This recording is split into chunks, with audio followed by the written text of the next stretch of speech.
You've hit midlife and you're thinking about what happens next.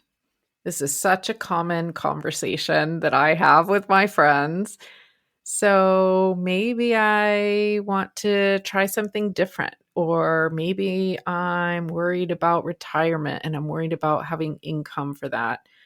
Maybe you have always wanted to blank, insert thing you've always wanted to do. And yet, sometimes we kind of say, oh, doesn't work, don't know how, can't do it too quickly. Maybe we can do it. And maybe we can even do it alongside whatever job or career we have now to see how it works. That's what we're going to talk about today. Stick with me.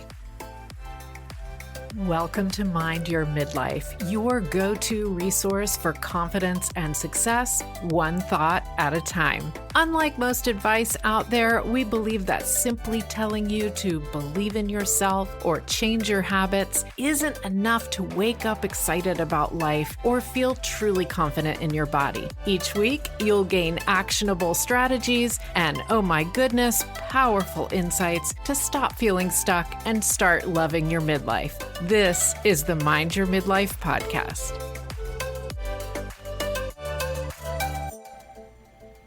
The last two episodes of Mind Your Midlife have been my conversation with Shannon Russell about your second act, and then my conversation with you about money mindset and the powerful way that the way we feel about money and think about money affects our choices and our success. And if we put all those together, we have a nice little mini series going. So go check out episodes 32 and 33 if you haven't already.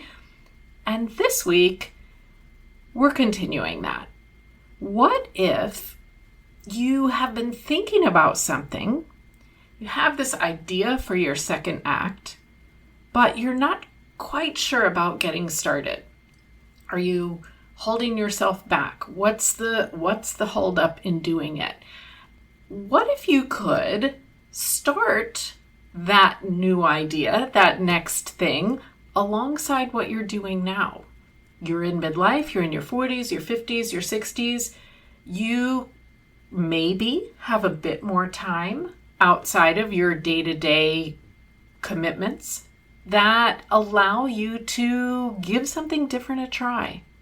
Now, what you're going to hear me talk about with my guest today is we often hold ourselves back from doing that. And there are a few different reasons we might hold ourselves back. So I'm excited that we're going to have this discussion. And let me just say, in the Patreon community this week, I'm going to provide some further coaching on how to eliminate some of these blocks that you're going to hear us talking about today on the episode. So make sure that you've gone to patreon.com/mindyourmidlife and clicked join for free so that you can grab that as well. My guest today, Limor Bergman Gross, is a leadership coach working a lot to empower women in tech to reclaim their power. A lot of times women in leadership roles might be feeling stuck or feeling frustrated. She walks them through a process, helping them to take control of their career growth. And so this is going to be a fun conversation. Welcome, Limor. Thank you so much for having me. Okay, so let's dive in. How did you end up working with women as a leadership coach? That's a great question. I think, I'd say it was a process. It was a multi-year process. And, I don't know about you, but from a lot of times people looking outside, it seems like, oh, I have an epiphany and one day I decided that's what I want to do. But in most cases, it's not the case, right? I mean, right. I was working in tech, in software development industry for over 20 years. I was an engineer and then I was a leader, and I was many times the only woman in the room or one of very, very few. The more I grew in my career, I saw less and less women, less role models. So I wanted to support other women, and I try to do that as part of my role, both officially, like women that I managed or trying to hire more women, and unofficially, right? I mentored pro bono, I did different things. And eventually I realized, it took me several years, as I said, but I realized that that's actually, I really enjoy that. And I feel like it's a mission of mine, and I just want to do it. Yep. So we both have interesting stories moving in and out of various careers and things. And so what we're going to talk about today is the idea of, as we head towards retirement, as a midlife woman, we're thinking ahead, what are we going to do?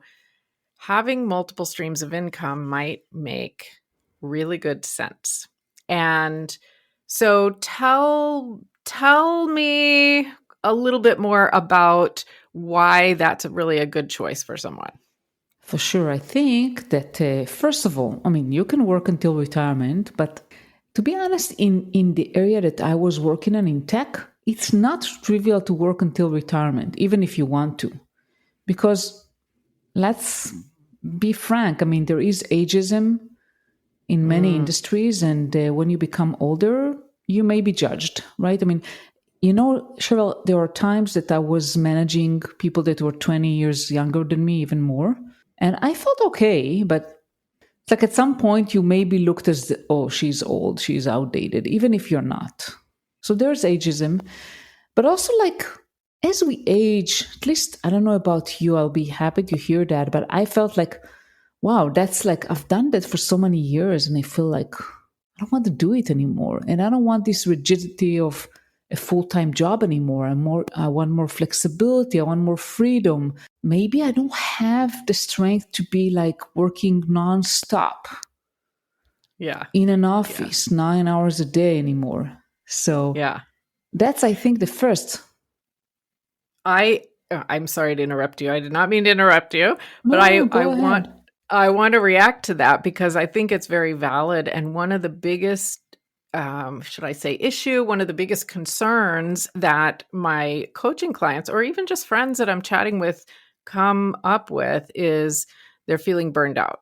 And that's what you're describing is I'm tired of doing this all day.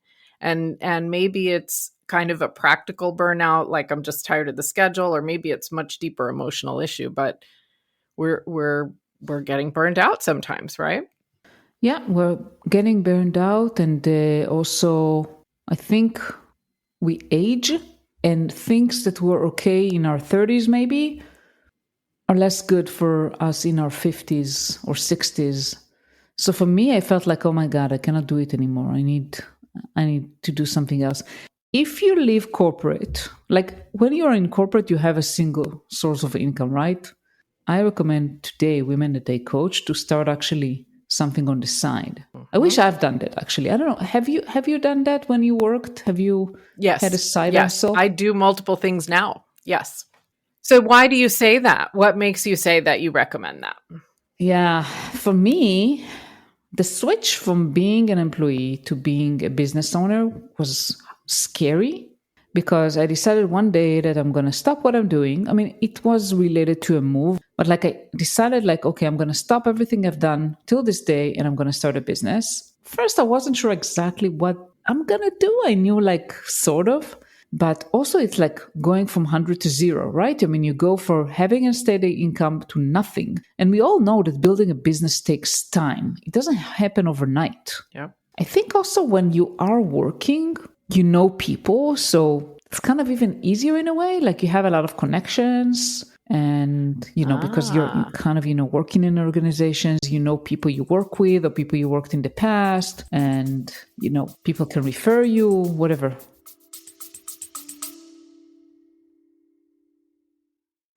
Quick pause, because if you've been feeling a little off or stuck lately, this might just be what you need. In the Midlife Pivot Patreon community, we're keeping it simple and supportive. The second half of June includes a live Zoom coaching call on body image, no pressure, just honest conversation, easy weekly mindset tips to help you feel better about yourself, one small shift at a time, and 2 bonus chats to go deeper on topics from the Mind Your Midlife podcast. No hustle, no extra to-do list, just tools and support you can tap into when it works for you. So come join us. It's free for the summer at patreon.com/mindyourmidlife. I'd love to see you there. So lots of pluses, less stress, you have more connections. I like that. And I think sometimes, so I do multiple things now, as I was just saying. I still do some corporate training. And sometimes I think maybe we tell ourselves that if we're still doing the thing we were previously doing, then we're not doing the new thing well, or something like that. There's like a message in there that is self-sabotaging sometimes, which I don't think is true at all. Yeah. Personally, I mean, I believe in continuously learning and evolving. So I think that for me, as long as I feel I bring value and I enjoy what I'm doing, it's good. If I stop enjoying, or I feel like, oh, that's not something I want to do, or maybe I'm not at my best, then it's time to stop. And Cheryl, I'll tell you another thing. The more I coach, for example, in my coaching business, the more I coach, the more clarity I get to who do I want to serve.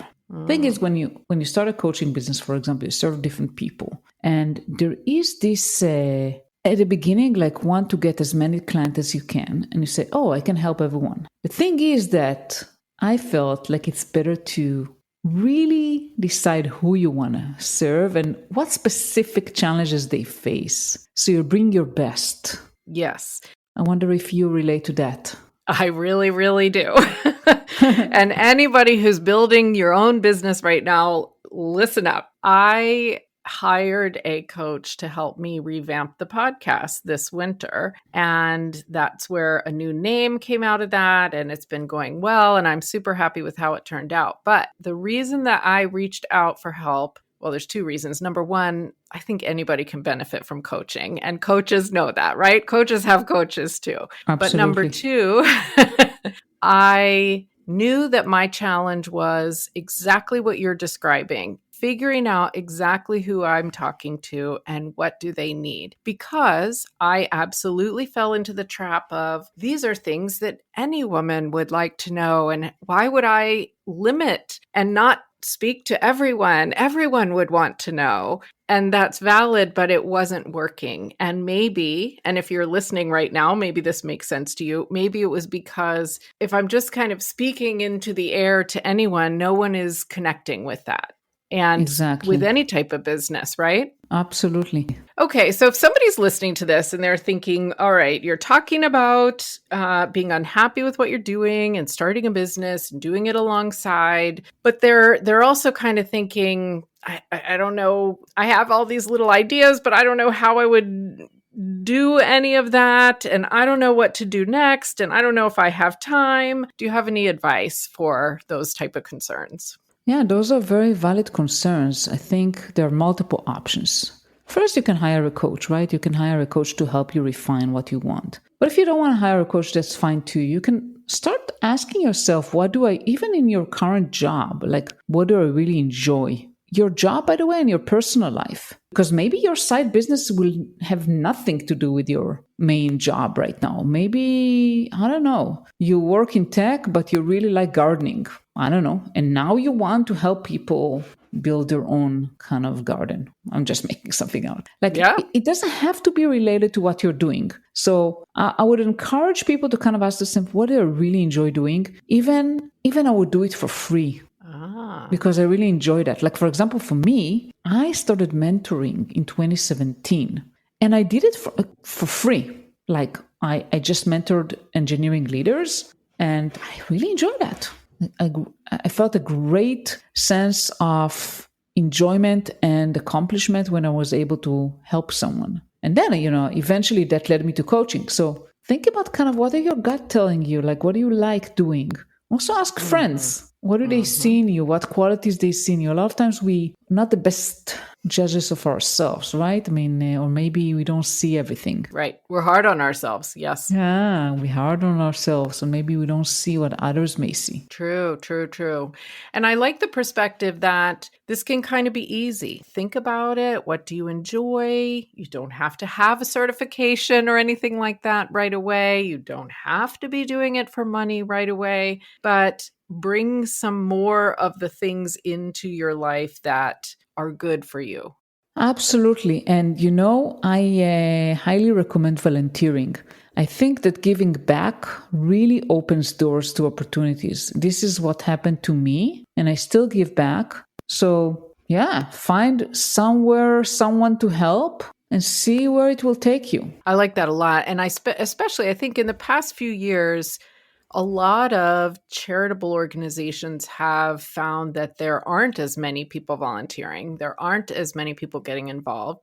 So that's a great way to do it, is find something that you're interested in and try. Absolutely. Yeah, and I also reach out to a lot of women and I talk to women. So a lot of time is just opening up yourself, right? Trying to network, to meet new people, maybe going to some kind of meetups, events, just mingling with people and seeing, what's out there, who interests you, just talking with people. You know what happened to me? I volunteer at our local ICF chapter, okay? And we do a lot of events to our local chapter, and I said, okay, you know what? I can offer several, workshops on AI, how to use AI for marketing, because I do that for my business and I really like it. And I did part 1 so far. I have 2 more parts for that, completely for free. I mean, we charge money a little bit just for the chapter, but for me, I mean, I didn't get any financial benefits from it. And someone reached out to me and said, I want to hire you to help me. And at first I thought, I don't know if I even want to, because it's not my main, but I said, why not? Like, maybe that will create another stream of income if I want to do it, if I like it. So you see, I mean, when you just put yourself out there, you do different things, you help people, opportunities start showing up. And then you have to choose what you like and what you don't like. Yes. And what a nice thing to be able to choose that too.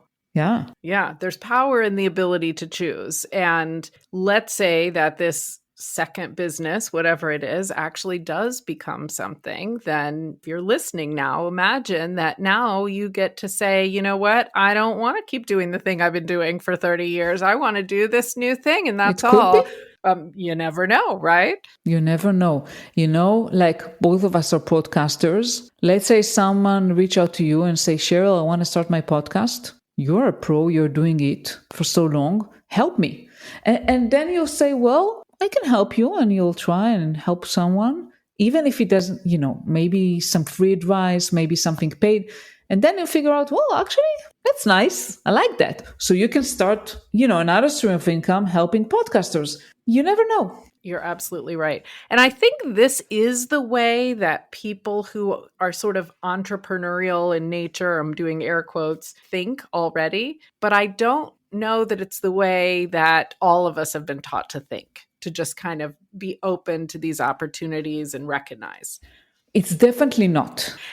And there are potentially some government jobs or something where you're not supposed to be doing something else. But if that were the case, you would know that. You would know that usually when you were hired. Yeah. And everybody else, I mean, it's quite common to be trying out other things. And I think I just want this episode to kind of make, if you're listening, to make you feel empowered to just try it. Yeah, and I think, Cheryl, you said the right word, try.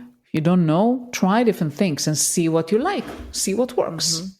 If you don't try, you never know. And the perspective is interesting too, because when I started podcasting, I'm curious if you felt the same way. I felt like, okay, here I am just sitting here with this mic and let's see what happens. I didn't feel any sort of amazing, business person. I was just sitting in my house with a mic, but I noticed that people would look at me and go, wow, you have a podcast. Wow. It was such a perspective flip. Absolutely. And I think that probably when I started podcasting, it was more than 2 years ago. At the beginning, I was okay, but we all kind of get better over time. Like if you do something again and again and again over a long period of time, you improve, you get better. Absolutely true. And so I read an article once, and I wish I could remember where I read this, that said that a lot of times people stay in a career or in a job or in a situation, any sort of situation that they're not happy in because they really, really, really don't want to be a beginner at a new thing. As adults, we don't want to be a beginner. We don't want to make mistakes. We don't want to feel like we don't know everything. But I think if we think of it as just try, just see, maybe it takes the pressure off. That's an interesting perspective. I think, first of all, about mistakes, I would say we always make mistakes. And like, even if we're experienced,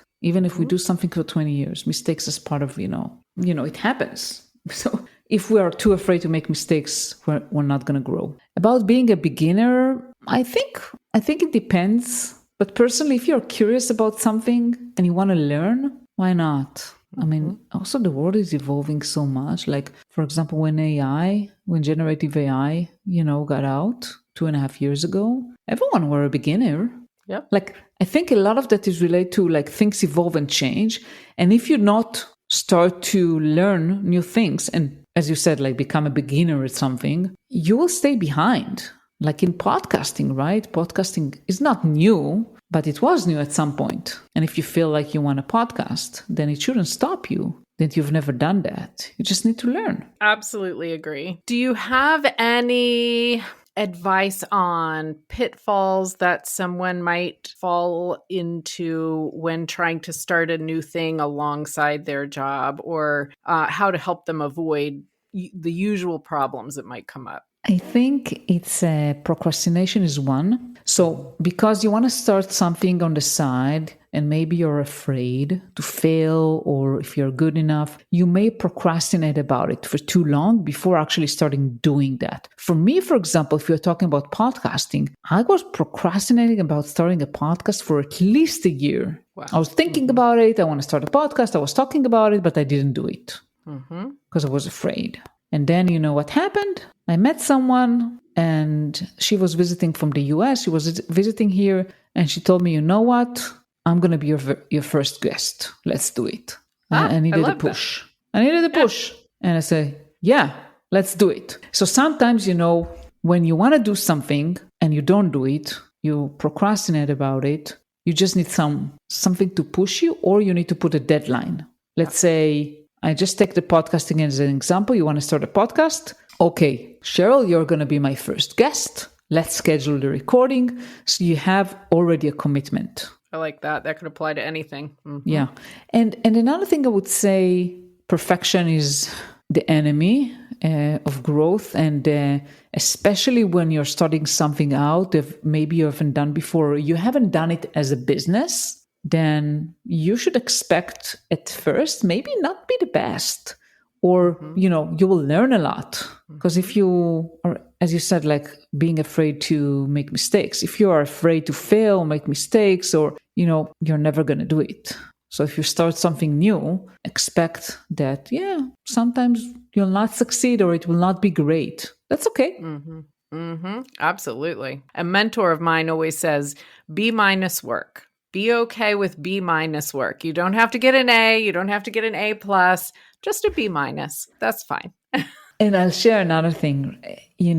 This is about self-perception, right? A lot of times we think of ourselves as we are B-. We are like, I'm average. I'm not an expert. Like with the AI thing that happened to me, like I don't perceive myself as an AI expert by no means. I'm using it quite a lot. I know a thing or two, but I'm not an expert. And when I did this workshop, people were blown away. Oh my God. So they actually saw me as an expert. That is a great point. And I can't believe, because I'm a mindset coach and that's what this podcast is about, is how we think of ourselves. I can't believe I never realized the downfall of that B- work saying, because we're not B- people, but it's okay if we put out work that's not perfect every single time. I never strive to be perfect. I'm not a perfectionist at all. I never was. So for me, at least it worked for my benefit. I never try to be perfect. I think that the most important thing is doing. Keep doing. Yeah, I agree. And be creative. And just to reiterate what you said earlier, I love the idea of just looking in your current job, what do you enjoy? Or in your life, what do you enjoy, right? And where maybe does that take you? Yeah, absolutely. A lot of times people reach out to us for advice on different things, right? I mean, naturally, we help people. Every one of us is helping people naturally. So think about, what am I helping people with, either at the work or in my life? What do I like doing? I have a friend who created a whole business out of teaching people to play mahjong because mahjong is very popular now. And Mm, it looks to me from the outside like she's created a business that she is really having fun with. And so yeah. more power to her. I think that this is one of the things I would say. You mentioned having fun. If you start a business just for the sake of making money, it's going to be harder for you. I'm not saying it's impossible. It is possible if you're very, very kind of, diligent and kind of force yourself to do it. You can do it. But if you don't love it, if you don't like it, you don't enjoy it, or most of it. We never enjoy 100% of the things, but if you don't enjoy it, it will be hard for you to persist. It will be hard for you to face different challenges along the way. Yeah. So find something you enjoy doing. And either it ends up making money or it doesn't, which is why we're saying don't necessarily quit your day job right away, right? Yeah. I think the best way would be to experiment and to have some source of income, even if it's not huge. But then if you have already set up, like, for example, I encourage women that I coach. A lot of women that I coach, are interested in, being a coach as a side hustle, and say, yeah, absolutely do that if you can. So think about it. If you're building your coaching business and you have even one client at a time, but you have like already some testimonials, maybe you have a website or you put something on LinkedIn. So you already have the infrastructure, you have clients. And then once you decide to be a coach, then you can start not from zero. You already have people who you coach, who can be your referrals and so forth. Yeah, absolutely. And it feels better. And taking away that level of desperation, again, as you said earlier, where I have to make money right now, where I don't have any food, is really important because the self-talk that gets behind that is tough. That is tough. And yes, some people have done that, right? I mean, a lot of entrepreneurs started from zero. But think about those people, what they have in common. They're usually very ambitious and they're very, very resilient kind of people. Like nothing is going to stop them. And I think that most people are not like that. Most people, we are more fragile. Because eventually, like, everything is possible, right? You can start. Some people, had debt, huge debts, and they started and they succeeded. But wow, you have to be really, really hard, tough to succeed. Yeah. For the average person, it's really hard. So if you want to set yourself up for success, it's better not to be pressured over putting food on the table. I love it. And I love that is the message of this episode. Now, let me ask, if somebody is intrigued to find out more about what you do or connect with you, how can they find you? Yeah, the best way is to find me on LinkedIn. I think that's the best advice I can give. I'm trying to be active and everything that I do is there. And if I launch something new, it's going to be there. So perfect. And I will put that link in the show notes as well. So my last question for you is, if someone's going to remember one thing from this episode today, what would you say is the important, oh my goodness, one thing that they should remember? That you have a lot of options. I know that sometimes it feels like we are at the end of the road. Everything looks grim. Oh, I'm too old. Oh, I don't like my job. No one is going to hire me. Seems like kind of hopeless, and like there are so many opportunities. You just need to see them. I love it. That is an excellent way to wrap up. Thank you so much, Limor, for joining me. Thank you so much, Cheryl, for having me. Okay, you heard it here. That was an amazing OMG moment. We just need to open ourselves to seeing what possibilities are out there, what new things we could try. And the seeing is the mindset piece. And I'm sure you figured out that that's my favorite part. Once we decide to start purposefully, as Limor was saying, look for the things we enjoy doing. Look for the things that matter to us. Look for the things that feel powerful for us. Follow those paths. Having a mind that is open, meaning brainstorming, just kind of, it's hard to even describe, but let's say it's a beautiful day outside. You walk outside and you have this kind of open mind to seeing all the beautiful things, the trees, the flowers, the blue sky, the sun. You're taking it all in because you have a core subconscious belief that today is a beautiful day. Let me just pull in all the evidence of that.